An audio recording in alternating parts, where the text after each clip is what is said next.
Jamaica has the potential to be the economic growth engine of the entire Caribbean, and it's in my country's interest to see that happen. The Jamaican government has made important strides in reforming the economy to unleash the growth potential of the Jamaican people.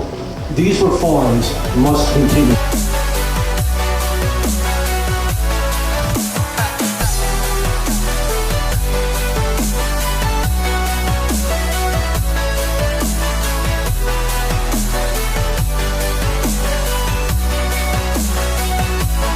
The American Chamber of Commerce is not a boys club hanging out with the United States of America.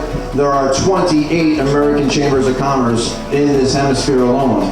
And when I go to these events with Becky and some of our other members, the rest of the AMCHAMs are sitting there with 20, 30 of their top companies. And I'm going to bring that value-added membership to our member base to open up trade once and for all.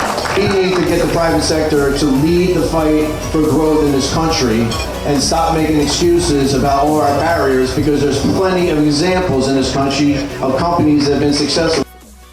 What is the role of foreign direct investment, or FDI, in building any country? I think it's very important, Denise, especially when you take into account here in Jamaica, especially that two of our fastest growing sectors is tourism, hospitality, and of course the ICT BPO sector, both of which rely heavily on driving growth from foreign direct investment.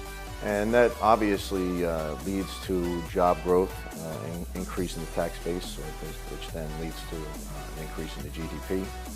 And the factor is that we have a fantastic base of foreign direct investment companies that have already been here for quite a while. It's not only about attracting new ones, but helping them also grow their existing businesses in order to help the bottom line in the economy and, more importantly, job growth. There is this concept in Jamaica that we should educate for export. You know, get our people ready and then help them to go abroad to earn. So, in your position as president of AMCHAM, what are your views on this? And do you see this as having any trickle down or bring back effect to the Jamaican economy? So when I travel abroad, I may send a little bit of remittance, but you know, I don't know, people think it's not more than that. So what are your views? Denise, this question, conversation, topic is it's a passion of mine.